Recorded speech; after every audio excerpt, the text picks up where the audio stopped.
Welcome to Music&Mezcal. I am Lorena, your host, and we are here with Semiah. So we're going to start with a good cheers to our mezcal. Awesome. I was hoping this would happen. So before you actually, okay. we don't shoot it. We don't shoot it. Okay. We sip it. Okay. So that's like, Okay, you can that's just a good sip thing it. to tell me first. Yeah, you can just sip it. You sip Okay. a little bit, and then you give a little sip to this. Awesome. Do you have to give like eye contact as well? No. I Okay. mean, if you want to, but Yeah. we're not usually, I think, no, there's a few sayings, but like nothing. I think it's like, 7 years of bad sex, but it's just like really dumb. Oh, just like random stuff. Yeah, You like know, the usual. Yeah. Just kidding. Yeah. I So can it's deal like- with that. It's not that much different than just kidding. I'm just kidding. Yeah, we don't have like not that there's probably a few, but like they're not so like here when you do the whole like you Yeah, because I'm used to that for sure. like doing it in the And the intense eye contact. yeah. So yeah, because you like cheers for the dead and like intense eye contact. No, it's like it's whatever. Okay, It's cool. just yeah, No, but I you love that. don't shoot it. You like mezcal, you sip it Okay. and you taste it with a beer Beautiful. with more Love that. alcohol. Yeah, Love it. yeah. I love that. I'm not Yeah. complaining at all. This I'm is so your happy to be here. Introduction to Yeah. Mexican Yeah. spirits. Exactly. So I would like to actually start with one of your songs, Yes. which is Clementine. Yes. Because one of my favorite movies of all time is Eternal Sunshine of a Spotless Mind. Let's talk. So yeah, so when I saw your when I saw the name of the song and then I saw the clips of the video, I was like, oh, it is because Yeah. of Eternal Sunshine of a Spotless Mind. Yeah. So my question is, did you like first watch the movie and then got inspired by it? Or was it more like it was something, based on your life? And then when you watched the movie, you kind of were like, this is pretty much what I was also feeling, or like I can relate to that. Yeah, like I had watched the movie before, but then I had gone through my first like big heartbreak breakup. Mhm. Like I had just moved to Toronto, Mhm. and then I was actually supposed to move with this person. So Mhm. and then it didn't end up working out. So I was alone in my apartment in Toronto. And I Mhm. don't think I would have ever made that move if he like wouldn't have come with me, because I was coming from the res. I was very scared to move to the city. Okay. But I was there alone in my apartment. And then I just was watching Eternal Sunshine of the Spotless Mind, and I kind of related to it in a whole new way. Like I saw, like I guess in the movie, what I loved about the movie is that like neither Joel or Clementine were necessarily the villain or the victim. I feel like they were Yeah. portrayed in very like human ways. You know what I mean? Mhm. And I could just see a lot of myself in Clementine, Mhm. in the good ways and also the bad Yeah. ways. Like in my music, I love talking about, of course, the ways that I've been hurt, but also the way that I have potential to hurt people as well. Like I like Yeah. to acknowledge both aspects of myself, and like as humans in general always have that ability to be good and bad at the same time. So I feel like I really gravitated towards that movie. It was really comforting. I saw my relationship a lot in that movie, Mhm. and it was kind of just moving through understanding my own emotions in the time during that breakup, and in a way almost like taking it out of my own perspective and my own situation and being able to observe it almost from like a third party perspective through the movie. Mhm. And it happened, honestly, I wrote that song in like one day. So Oh, like, wow. yeah. Yeah, pretty quick. Yeah, it happened so fast. And like, I was just like, okay, well, I really, obviously, like I relate to Clementine. Let's just try writing from her perspective. You know what I mean? And also knowing that I relate to her in that way and we have similar experiences. And yeah, so Clementine happened out of that in one evening. Nice. Yeah. Nice. Yeah. Did you choose to dye your hair blue for the video clip for a specific reason? Is like, or because like she has like several, she changes, Yeah. her color of her hair. Yeah. Yeah, more than a few times, which you also do. Yes. But is there like a specific reason for like blue in that clip? It's actually a wig. Oh. They're all actually wigs. Okay, well done. Well done. Yes. Thank you. No, thank you. I was like, I like got all the wigs from like the budget was very small on this. So like I like ordered all the wigs online. They look really like party factory wigs. Yeah. I grew up doing a lot of cosplay in high school. So I Oh, actually nice. ended up I like never would have thought cosplay tricks from high school would ever pay off for anything with my job.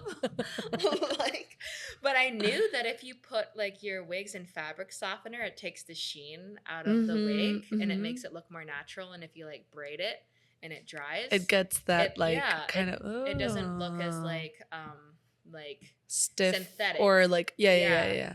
And I knew that from high school from doing cosplay because I'd see all my friends doing it. Nice. And so I did that, and then I took like root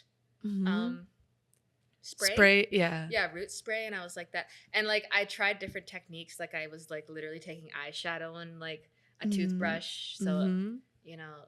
How long did that take to do like all of that for the wigs? A long time. But then I also like dyed my head like brown for a little bit, and you can see that actually in the footage where in post I did like blur it. And you're like, don't look too closely at the hairline. But like no, they were all wigs, and I think I did also like a really big deep dive into the behind the scenes of Eternal Sunshine of the Spotless Mind, which honestly gave me so much of a larger appreciation for the movie, because a lot of the special effects in that movie were actually all organic. Like they weren't made in post. Yeah. It was all like trap doors, and I forget the director's name, but Michel Gondry. Yeah, he's insane. Yeah, but he was originally a more like theater director. So that's why he had all this background in like trap doors. Yeah. And he had this love for, let's not do it in like special effects. Like, let's just make it happen in real life. And, so I took a lot of inspiration from that as well. There were so many like cool scenes and cuts that didn't make the music video, but yeah. You're like, but they're here. They're here, and they're in my heart, and they're in my hard drive. I mean, you can still probably like use them for like, I don't know, just like for sure social media or something. I'm like subscribe to my Patreon. Yeah. Oh yeah, well done. Yeah. Yeah, I feel like let's do one more. Yeah, let's do Patreon. Yeah, exactly. Thank you, patrons. Yes. Thank you. I mean, for you, right? I do not have that set up yet at all, but we're working on it for sure. Okay. Yeah. Yeah, you should go check her out. And then start, helping out also, chipping in. And so like once you did this song, because you have from this EP there's 5 songs or 4? 3. Oh my god, I had to really check that. I was like 3. Right? Yeah, 3. 3. And they're all also kind of more on like the heartbreak kind of. Yeah. Is it because of that relationship? A lot or of was my it early more songs for sure are about that relationship. I think it was just such a pivotal relationship. It was just like my first heartbreak for real. Yeah. And so obviously I would write a lot about that, and I'm so thankful now that I don't write about that person as much anymore. So I'm like, we've got some new material. Nice. Yes. But it's still about heartbreak. No. I mean, yeah, but I think that's also like not always gonna happen. Well, yeah, like it's always gonna happen. If you are a person who loves, then you are obviously, exposed, and you're obviously, I do love very deeply. So when it doesn't work out, it's pretty devastating. And I think like writing like music for me,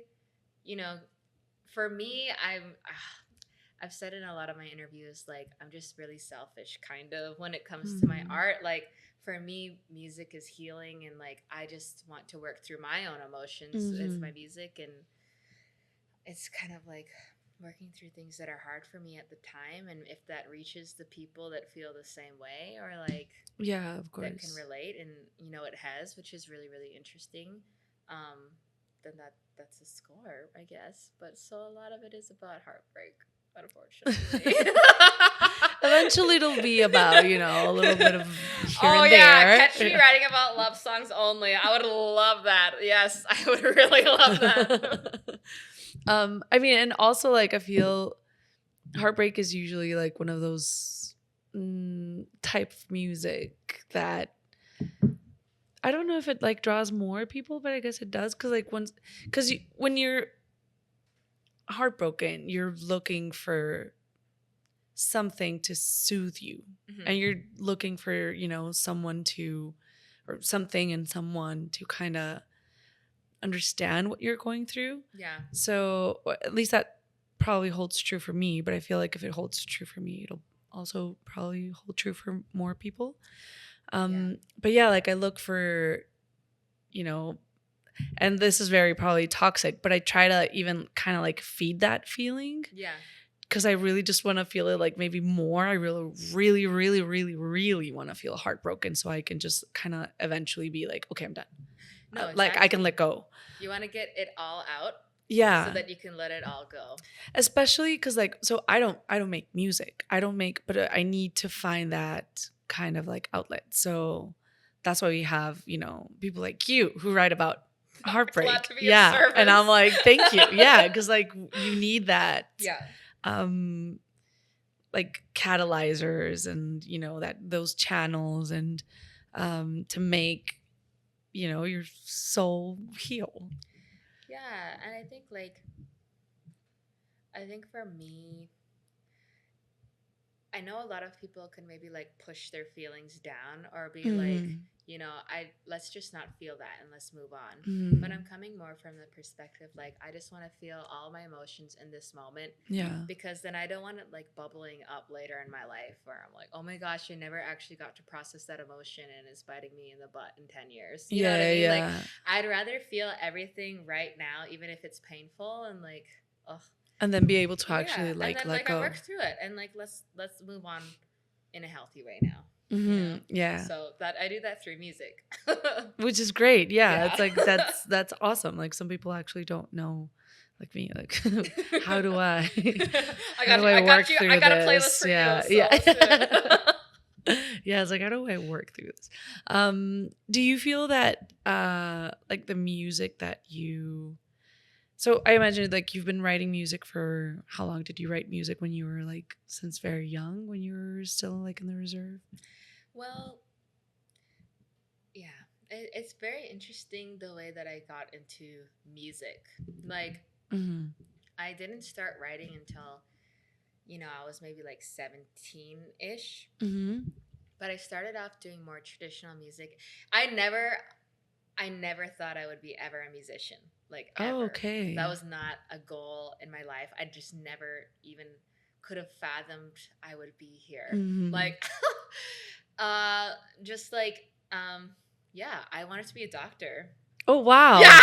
Okay, yeah. Yeah. Okay. I know everyone was like, "Oh," I don't like yeah. Oh, okay. Yeah. Well, you're still doing, I guess, healing people through like in different ways. Yeah. No, I was like on the track to being a doctor. Like I was in school for health sciences and took my MCAT. Like I did pretty well. And yeah, then it was like, well, what steered you away from? I think it was honestly the pandemic gave me some time to really think, and also I got to see how like people in healthcare were treated or during the pandemic. Not like mistreated. Like I guess they were like frontline workers sacrificed so much, and I just didn't think I was going to be a doctor for the right reasons. I think I wanted to become a doctor because I wanted to be seen as intelligent or like have some kind of like prestige. Yeah. And of course I love taking care of people and I love helping like people, but I just don't think I was in it for the right reasons. And the Yeah. pandemic really gave me a moment to reflect on that, where I was like, oh gosh, I don't think this is right for me, and I'm not going to be happy. And also, like, at that time as well, my grandfather, who was basically a father figure for me at the time, like he had gotten sick and paralyzed, really, like with this terrible, like he got West Nile. Okay. And seeing that, I kind of like saw how fragile life, you don't really know what's going to happen to you the next day. Where I was like, oh my, and like he did say to me, he was like, you know what, Semiah, like I worked so hard in my life. I wish I would have enjoyed life more. And I was like, oh, Like, oh, ah! yeah, like, oh my God. And it really, you know what I mean? Like those would have been his like last words to me. And I was like, it really made me reflect on like what made me happy. So then I became an artist. Yeah.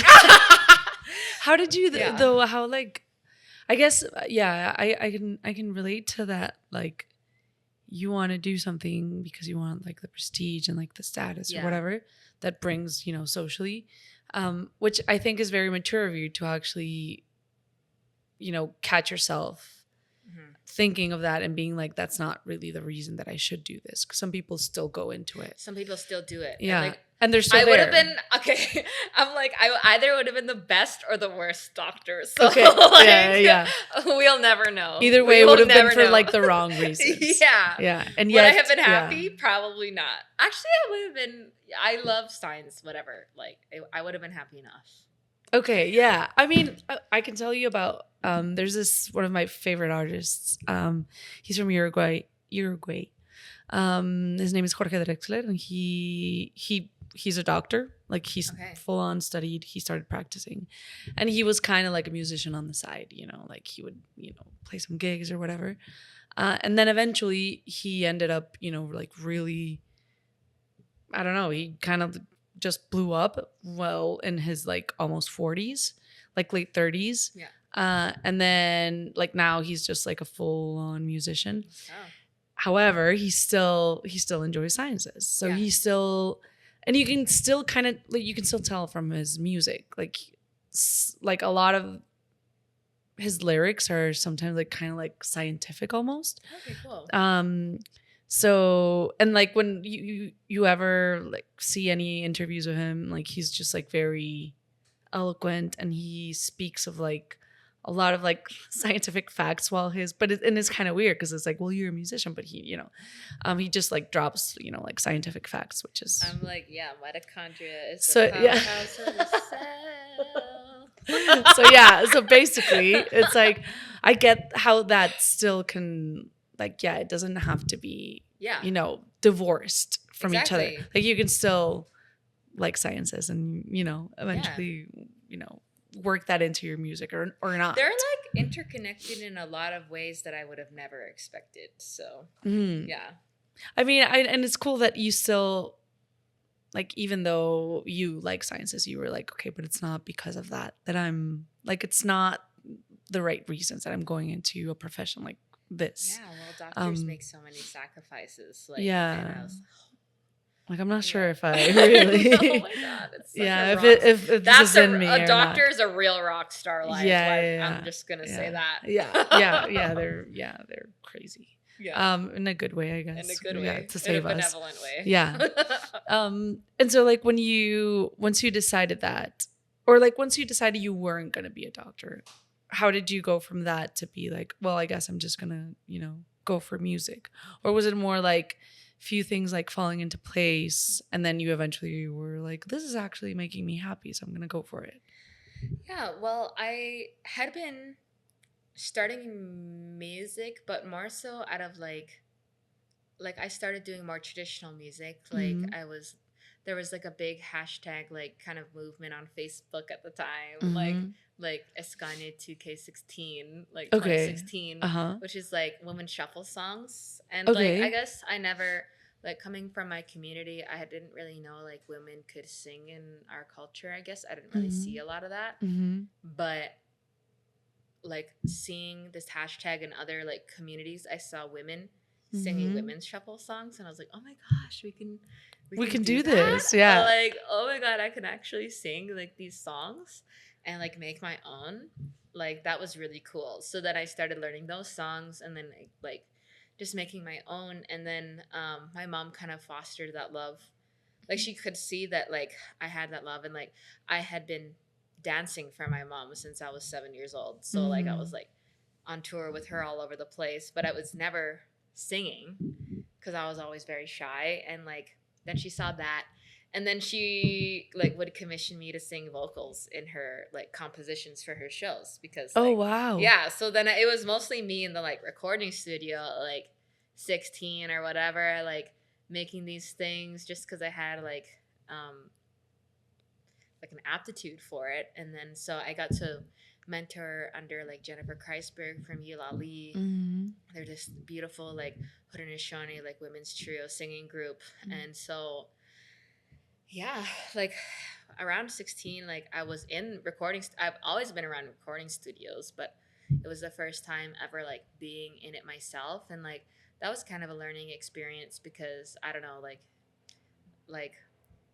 singing live is one thing, singing for your friends is one thing, but like singing on beat and a metronome in a studio while everyone is listening to you and like listening to you to make sure like it's perfect is another thing. Listening and like, judging, not in a bad way, but like judging because judging it's their job. Yeah. It's like, is another thing. And like so I had a cool like education in that way, because it is a skill, you know, to do that and like have the confidence to do that. And like I'm glad that I had that exposure early on, and I feel and that was really cool. I forget what the question was. No, like like how did you, like, when did you decide like, okay, I'm not gonna do like medical school? Oh yeah. But you were getting to that. Like you were slowly starting to like be around recording studios. But when was the moment when you were like, you know what, this is what I really want to do?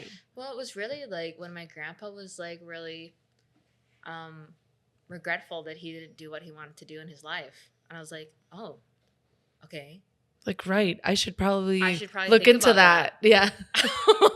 You know what I mean? What does make me happy? Like, what does make me happy? Yeah. And so I was thinking about that, and like, as much as that first heartbreak hurt, like that person's family was oddly very, very supportive of me during like the pandemic. And like his father was the one that like was the first person to be like, Semiah, you have a gift. Like you should do it. And I was like, it sometimes just takes one person. Yeah. You know? Yeah. And so that like, because it's probably unexpected. Yeah. And it like, wasn't someone I like, of course, like I'm dating your son, but like whatever. Yeah. And he, I'm really grateful for him, because like he set me up with this like he drove me to rehearsals, and like because I was living in Northern Ontario with them for a amount of time, and like he would drive me an hour to go to rehearsals with this like rock band, and we'd do like gigs at like, I don't know, like community halls together. You know what I mean? Yeah. And I was like, oh, okay, cool. I think I could maybe do this. You know? Yeah, you had like a little kind of like support system that was like slowly kind of like, you know, cushioning any potential like falls. Exactly. And it also, was more I just want to say, like, Lisa, my manager, is here. Like, Lisa was the first person to invite me to my first ever songwriting like camp. Oh, really? As well. So like Lisa came in around that time as well, and like, you know, so that gave me so much confidence. And like, I can't believe you found me on YouTube. Like, it's like sitting in your bedroom. Singing, yeah. I'm like, this voice, my gosh, let's get this person in a song camp. You know? Yeah. So like, it's nice. Just a lot of serendipity at that time. And like, I think at that time I was just starting to trust my like intuition more, and like now I trust it a lot more, and like I've been like really trying to like attune to that and when things feel comfortable. But I was just starting to feel that, and it just felt like that was my path forward, you know. How did you, like, when you told your parents, were they like, oh yeah, this was like, duh? Or was it more like, oh, okay, well, good for you? Or was it like, what was that? I think like it's very interesting. I come from like a family of artists, Mm-hmm. but with that, they also know the struggle that comes with being an artist. Yeah. And like a starving artist as well. Yeah. And like I grew up in that though. You know what I mean? Yeah. I was like, what's brand new? You're like, well, I'm okay.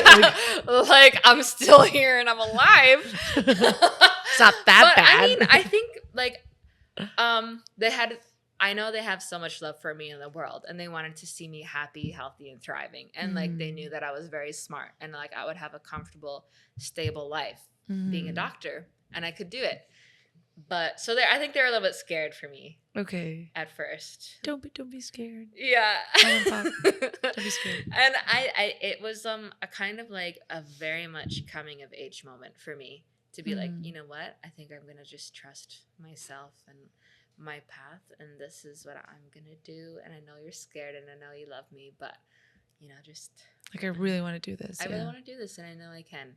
Like I have like a very settled knowing that I can do this, you know, and that's a great way to put it. Yeah, like I just had to like trust myself, you know, and now they've come around to it. Nice. Now they're like, let's go. I'm like, see, you weren't saying that 2 years ago. Like, when's your next if show? I had listened to you.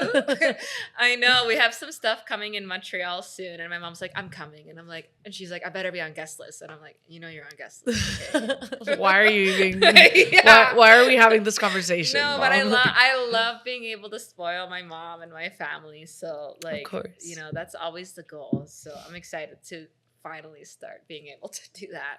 Nice. Do you think that like since that first, you know, few moments when you were like, okay, this is what I'm gonna do, and that like writing like camp, has your process changed much? Have you like made it your own in terms of like how you go about like writing a song? Or are you still in that kind of phase of like, this is what has worked for me since I learned how to do it, so I'm just like, you know, kind of like hammering on to this, like that method? That is such a good question. I think like a lot of the like craziest, like I think now like so much of music I had only been writing by myself at the time. And I still write a lot of music by myself for sure. But I'm also really grateful to have more collaborators as well. And like, it's very interesting, like writing songs with other people. And maybe it does change the process a little bit, but I don't know. It's very interesting to approach music in the way that like, okay, like what's, like, I don't know, maybe it's not the right thing to say, but I just love the challenge of making a really great pop record now. Okay. You know, I don't know, like. Yeah, I know. It's great. Yeah. Like, maybe that's taboo to say, but like, I don't think there's so. Something like and competitive about it for me where I'm like, okay, how can we make the best pop record? Like, I don't know. And like, like, I've done a lot more research now and I'm like, okay, cool. Like, that's an awesome, like, top line that's so catchy. And like, I guess I'm thinking about that a lot more. Like when I've really like come to standing strong that I want to be a pop artist, that like, you know, I do look towards some of the greats like Max Martin, Jimmy Iovine, like Dr. Dre. Like they're making some of the, oh my gosh, they're like some of the music's greats. And like studying their process and how they approach music. I've done that actually a lot in the past few months. I mean, it's changed my process a little bit, but at the end of the day, like I don't want to lose the feeling and the soul either. So you've got me in a very interesting time where I'm like bound. I feel like I'm balancing. You're trying to like balance it. I'm like, okay, here's the like soul feeling, like human part, but then like here's the part that's just like, oh, it's so catchy and like I know this is gonna work. This is the formula. You know what I mean? Like, how can you like marry those two together in a way that still feels like me? Yeah. I think, well, like I've heard so much about how, like, for example, like Dua Lipa gets kind of like called out of because she writes songs that aren't really personal. Mm-hmm. And then I get what they're saying, but at the same time, I'm like, I'm like, why is it in every club then? Yeah. Maybe it's your label, but I don't know. Yeah, it's like I get that it's it's like it's of course it's pop and it's like it's and that's what pop does. But I still feel that her persona also brings into her songs something that maybe someone else with the same song would not probably bring. Yeah. If that makes sense, because like once you see her in her interviews, like she's like a very deep person. Yeah. She's got this like book club that's like soup, and she's like whenever she goes on tour, she like researches the country and she learns a song in their language, and I didn't even know that. she's cool. It's like it's crazy. Like her last tour, she sung a song in like that language from that country from a band so bad. That's like it's crazy, like from a band that was very or is very well known still in that country. So cool. So every time she would go from one country to another, every other country would be like, oh my god, I don't know which song she's gonna sing, because like she's been doing like great research on that country and trying to like really know what local band from there blew up in that country. So we're like that this like she's gonna Dua Lipa is gonna sing us off like a fucking hymn for Mexico or for Brazil or for so I feel like even though she gets called out for not doing like maybe like personal lyrics, she still brings other elements into her songwriting that can still somehow translate in her music, so people still feel it, and that's why it's probably like in so many places and everyone is singing her songs or whatever. So no, I totally so I get how you could also get to that point of like I'm trying to balance me like my own true Semiah, but also I really want to make a pop record. I just love pop gloss. Yeah, like, I'm sorry that I like pop gloss music. Which is so funny because I'm coming from like a very contemporary, like not pop gloss background, and so it's so funny. What is your background? Is it the whole like rock? It's like very like organic, or traditional, like abstract, traditional, contemporary. Wow. Like we're in the bush, rolling in the dirt, kind of. Like, and I love that part of me. Like, and of course, I think it's the reason that I'm here, and like gives me that extra muchness, whatever. But it's just also been funny to be like, but I want to be a pop star. Like, I don't know. Yeah.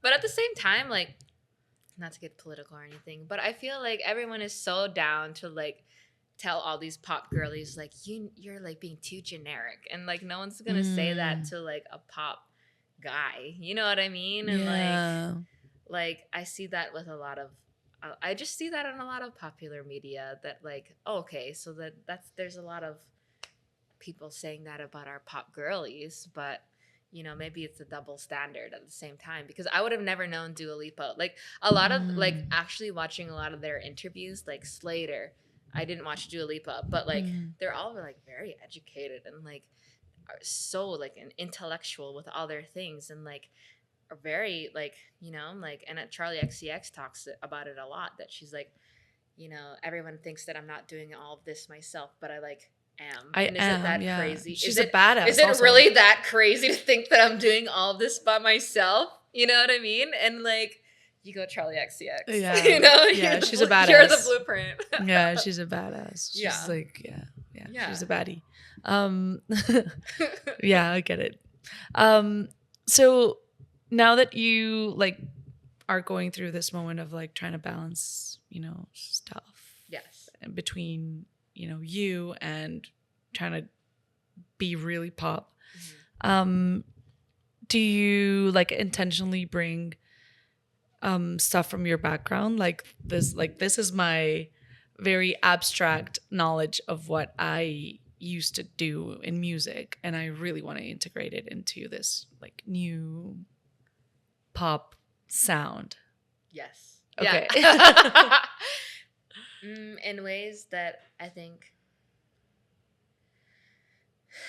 like, I'm just trying to be more intentional, that like I'm doing that in ways that feel authentic to me and not in ways that people are expecting me to like bring my background into music. And I'm trying to be very intentional with like, when does it feel good for me? Like, I'm so excited for one of my songs coming out. It's called like White Lightning, and that's going to be coming out in like November, right? I think so. Give or take. I know that we're filming the music video here in September, actually in Vancouver. Okay, nice. Not in Vancouver, but on my dad's reserve, Lillooet. Okay. But yeah, like that one has a lot of like very traditional like influences in it, and but I produced that all myself, and well, almost all myself. But then I worked with my cousin Hunter as well from Six Nations. And I'm very proud of that song. It's like so cool. And it's been my fan favorite at my shows, but it incorporates a lot of like traditional ways of singing. It has a, like the there's no real like chorus, but the chorus is like just traditional vocables Nice. that sound really cool and epic. And yeah, it's about our creation story. You know, it's very interesting. Like when I was in my mom's, like my first show I was ever in was when I was 7 years old in my mom's show called The Story Before Time. And I played a deer. I played a fawn, actually. So, and it was like, I think she was like, it was also an excuse for me to like be on the grants to go on tour with her. I think. So like I could be there, you know? Yeah. And so that was awesome. But so like, I was in these shows about our creation story from like my background. I'm like Haudenosaunee, like specifically Mohawk, and yeah. So I feel like I've grown up around the creation story, and like I played the young version of Hanging Flower, or like Deoditsa Negra, which is like exploding flower or like hanging flower in our language, and she was Sky Woman's daughter. So in an interesting way, I made White Lightning about, from her perspective, from Deoditsa Negra's perspective, and she fell in love with this sky being called West Wind or Turtle Man. But in my song, he's called White Lightning because he's this like sky being. And you know what? It's so cool because I'm like, okay, well, what were like, he fell in love with her because she had the most beautiful voice. And like, then they had their like meeting, and like they created like these twins that went on to create humans. And I was like, okay, I wonder, like, I don't know. I just like thinking about those things. And I, you know, I think probably one of my core missions as an artist though is like, yes, to be a pop girly, but you know, how do I bring forward my culture, and like how do I make like Haudenosaunee culture a part of pop media, you know? Yeah. So there's like that is definitely the tightrope that I'm walking on, but I'm so excited for White Lightning, and I have a lot of other ideas that are like under wraps right now that will be coming out for sure. Okay, cool. Yeah. We'll definitely keep an eye on that. Yeah. Do you have do deers hold like a significant a meaning in Haudenosaunee community? Well, they were like a major form of sustenance for us. Like Okay, Escanundu is like deer, and like it was just a very cute little dance. Like that's what like I remember. Well, I was 7, okay? Like, when you're thinking about it, I was 7. And I remember being in grade 4. And, like, for the first time, we were doing this show in Brantford where it was, like, went to school. And my whole school came to go see the show. And I was, of course, in the show. And everyone was so excited to see me in the show. And here I was, like, 8 or 9, whatever. And, like, so nervous that everyone in my school was here to see me. Watching and I you dance. had this solo, and I literally had to be like, step forward, step forward, step forward, turn around, turn around, turn around. And that was the choreography.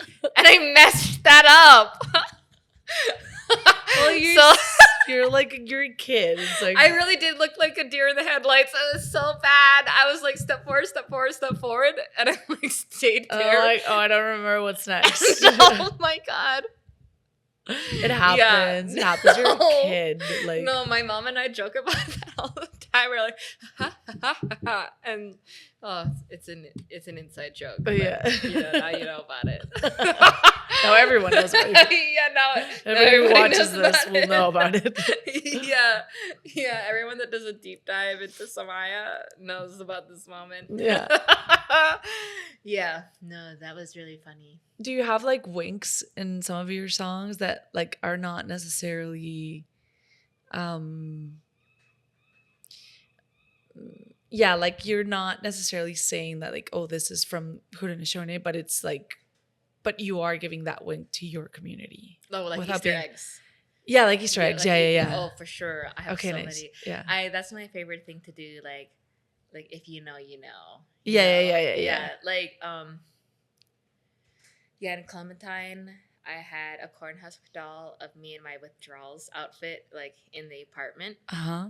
and it was only in there for like maybe 2 seconds of the shot or something. Yeah.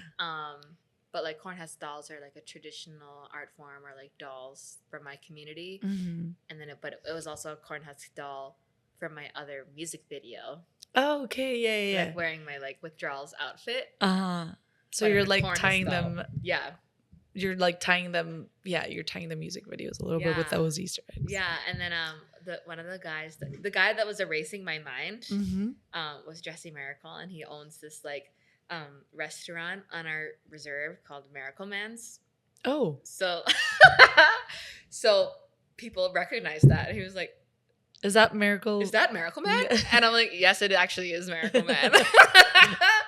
And like then we were at Port Dover a lot during that like the Clementine music video. Mm-hmm. And that's kind of like a place where, I don't know, personally, like I would say like if I was going to go on a date, like I'd want to go to Port Dover. Like, I don't know. Yeah. So like people are going to know where that is. But I think it's really important for me to like rep my community and where we're from. And I just want to give like everybody like watching that just like, yeah, I know where that was. And I'm like, yeah, as you should, because that's cool. Yeah. Like, you know what I mean? Like, I don't know. A little bit of yeah. So I definitely love putting so many Easter eggs for like my community in there. Nice. Yeah. Nice. Yeah, I'd probably do that too. Yeah. But yeah, I don't get to do that because I don't make music. Hey, you're doing a lot of artsy stuff right now. Yeah. Well, I'm interviewing you. Yeah. There you go. I just hope it kind of like rubs off on me a little bit. You've never tried to make like any music before? No, not really. Like the one time I remember that I was like, oh my God, I feel like this riff is so good. And I called my best friend, cause she sings and she plays. And I called her, I was like, oh my God, you have to listen to this. We need to make a song with it. And then I just like did it. And she was like, oh, is that like the Adele song that, and then she started singing it. And I was like, who's Adele? Because this was like way before Adele was like huge. And she was like, you don't know Adele? I was like, no. And then she sang the song. She kept singing the song. I was like, whatever, never mind. Do you know that thing where like Michael Jackson was like, like there's this idea that there's like songs in the ether, like in the universe. Because sometimes when I'm making a song, I don't know where it's coming from. Yeah. And like there was this thing with Michael Jackson where he's like, if I think of a song idea, I have to do it right away because Prince is going to steal it. You know what I mean? And I'm like, maybe you were competing with Adele in that moment. Well, not in that moment because she had already put it out. I guess it was already released. But I was too late for that. But yeah, there is also like another story about, I think it's this is like Dave Grohl, and he was like, oh my God, like we need to do a song with this, and he starts doing like this this, I don't know what to call it because that's why I'm not a musician, but this like bass line, I guess, I don't know what it's called, and he starts doing this like. And then he goes to his producer and he's like, we need to make a song, blah, blah, blah. And he's like, oh, do you mean like reggaeton? And he's like, what? He's like, yeah, it's all over, like it's it's what like reggaeton uses. Yeah. And he was like, what? And then it later explains like how then reggaeton like blew up, and he was like, oh, come Like I want it for one of my songs, not for Yeah. it to be whatever that is. So, just like a worldwide cultural yeah. So I was phenomenon. like, well, if it happened to Dave Grohl, it can happen to me. Yeah. No, I think you should explore it. You know? Yeah, I could, but yeah, whatever. Anyway, Band Lab Splice. yeah, You know? The world is your oyster. yeah, it is. Anyway, so now that you have these, you're touring on these, all of your songs, but you have projects that you just mentioned are going to be released for this year. Yes. Are you doing those songs? Are you workshopping them through your tour or not Yes. really? Yeah. Okay. Well, the tour that I'm doing now is the North Star tour. So the first show is in Vancouver at the Guilt & Co. July 15th at 7 p.m. 1 hour. Be there. But like, yeah. So yeah, I'm just for the first time I've been I have a lot of new songs coming out and yeah, workshopping them for the world right now. Nice. So we're gonna see how that goes. It's so funny. Like I'm always very scared. Like, and I don't know. It seems like the more traction I have, the more scared I am to like. I don't know. I'm like, oh my gosh, I have to be perfect. Like Lisa and I were talking about this today.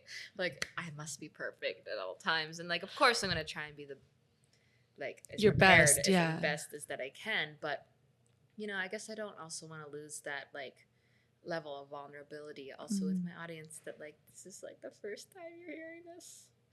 Yeah, and also I feel like even like those kinds of moments are sometimes like the ones that stay with people the most. You know, like there's many artists that have done like however many concerts, and then that one moment they like make a mistake or they say something, you know, very vulnerable, or they do this or that, and then that's like the version that everyone really loves the most. This is really comforting to hear. Yeah. So I mean, I feel like it's happened to like many of like the great artists. Yeah.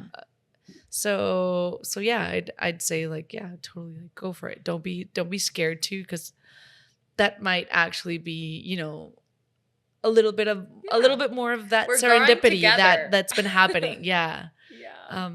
So yeah, go for it. Yeah. Yeah. So yeah, I'm definitely putting myself out there this tour, which is very exciting. Yeah.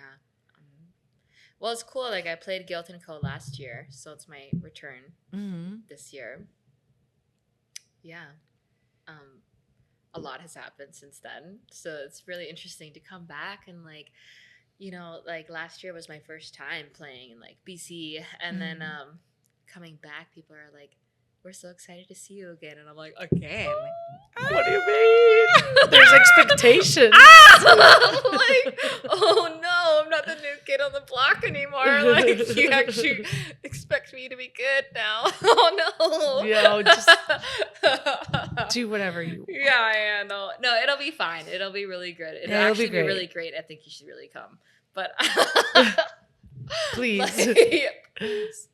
Yeah, no, but you know, it is nerve-wracking to have like some traction and momentum and then like feel like this amount of expectation on you. Like it's kind of a different feeling and that I have to get used to, I guess. Yeah. Yeah. What's next for you? Well, this North Star tour, and then like my next single, North Star, is coming out on August 21st, and like it's really cool because I feel like you know, I feel like I was like cosplaying this pop star that I wanted to be. Like Lover Girl was definitely on the track to becoming who I wanted to be, but like I finally feel like now like I am just a pop star. Yeah. And I'm just me, and like so it's just a really, really cool time in my life where I just feel like I'm being me now, and like not trying to portray anything, but just being. Yeah. I'm just being now, which is very cool. And it, like I've been dreaming of this moment, and you know, maybe other people perceive me that way, but it's the first time I perceive myself in that way. So that's a really life-changing milestone for me. Yeah. Well, cheers to that. Yeah. Oh, okay. I got some left. Yeah, I got one more sip. I'm sorry. It's just force a habit. okay, yeah. I'll do it with you. Yeah. I'll do it with you. Yeah. Yeah. I'm Okay, not. cool. I'm. Sometimes I do it, but Yeah. So you have this new single dropping. Mhm. Well, yeah. And then you play at Guilt. Yeah. When are you playing next in BC? I'm playing. Okay, so I'm playing Guilt and Company on the 15th. Mm-hmm. Cumberland, which is on the island, on the 16th. And then I'm playing Surrey Fusion Festival on Saturday. Oh, Yes. So Well I've got 3 done. gigs. yeah. And then last gig on the tour is in Toronto. Okay. Yeah. It's a part of the Upfront Festival. Okay. Yeah. And when is that? August 15th. I had to go blank there. I had to see Wait the a minute. spreadsheet. Yeah. Wait a minute. August 15th. Okay. Cool. Lisa's giving me the nod. Yes, it's August Okay. 15th. Yeah. So I'm super. I don't know. I'm just very excited. about the Excited. future. Yeah, and like I have a visualizer as well. So like I think a lot of my focus was on making this visualizer really cool. Like I was hand sewing like tinsel in a wig and everything. Oh, like I was wow. up for like 3 days in a row and probably getting 3 hours of sleep every day. Like I made myself get 3 hours of sleep for Yeah, those yeah, 3 yeah. days every night. And like, yeah, and I like handmade a corset, put like hair on it and tinsel on it and everything, and it turned into this like glitter Sasquatch. Something. And we like filmed it at Kate's Park. Uh-huh. Do you know where that is? No. It's like near Deep. Do you know Deep Cove? Yeah. Yeah, it's like about 10 minutes from Deep Cove. Oh, But like okay. in North Van. Okay. So like Oh, we were maybe I do filming know. there in the evening. Okay. So it was a lot of getting ready for that also. So like having that Mm. off my plate too was really cool, but like it turned out really awesome. Nice. It like When will you be releasing like that? it's gonna that come out first- like August 21st. With the okay. Yeah. Yeah, it's just a visualizer. Okay. I definitely put a lot of there's like blood on that corset for Okay. real. Like I pricked myself a lot and there's like blood on some of those. It's like my blood, sweat. I didn't cry on it. So but my blood and sweat is in that corset. It's still in it. Yeah. No, it really is. Yeah, so it was a lot of getting ready for that too, and it was just really cool. Like it's so rare, I feel, as an artist to see exactly how you envision something in your brain in real life. Mm. And it was one of those rare moments where it was like, oh my gosh, This is what I want, This is and this is what I want. exactly Yeah. what I wanted. Yeah. And I was working with a production company called Senseless Joy out here as well, who I'm going to be working with for White Lightning as well. Oh, nice. So it's like, yeah, it was a great experience. And yeah, I'm so excited for everyone to see it. Good for you then. Yeah. We'll see it soon. Yes, very soon. Okay, cool. So you should probably drop your socials so people Yes. can actually, receive these Find- updates and Yeah. see them while you're like, I'm gonna drop this tomorrow or Exactly. um, Yes, my handle is the baby auntie everywhere. So TheBabyAunty on YouTube, TikTok, Instagram. It's actually Semiah Music on Facebook, but Well, not many people use Facebook anymore. like a lot of Native people use Facebook. Oh, though. never Like, mind. I'm sorry. Native never mind. Facebook is a real thing. Yeah. Okay, yeah. Well, then never mind. Yeah. Sorry, I said that. Well, you know the handle on Facebook now. Redacted. Yeah. Delete that. No, but like literally no one else uses Facebook except for Native Facebook. Like I see like everyone uses Facebook still. Okay. Yeah. Well, yeah. It's yeah. like the new smoke signals for us. Yeah. like I don't put on the news. I look at Facebook. Yeah. Okay. Yeah, I get it. Yeah. Yeah. That makes sense. Yeah. It's probably it. Yeah. It also holds true for me, like in my family and like, yeah. So Yeah. I get You it. want to know Yeah. what's going on? Yeah. on Just Facebook. go on Facebook. Yeah. For real. The good and the bad. Yeah, for everything. For everything. For everything. Oh God. Yeah, I'm not gonna touch that. Yeah. Beast. I just hope I don't see my name on there. No, it's fine. Or for the good reasons, yes. Yeah, I hope so. Yeah. Yeah. Well, thank you everyone for tuning in. Yes, thank you. Yeah. Semiah, everyone. Thanks for having me. Thank you. And that was good mezcal. Cheers. Yeah.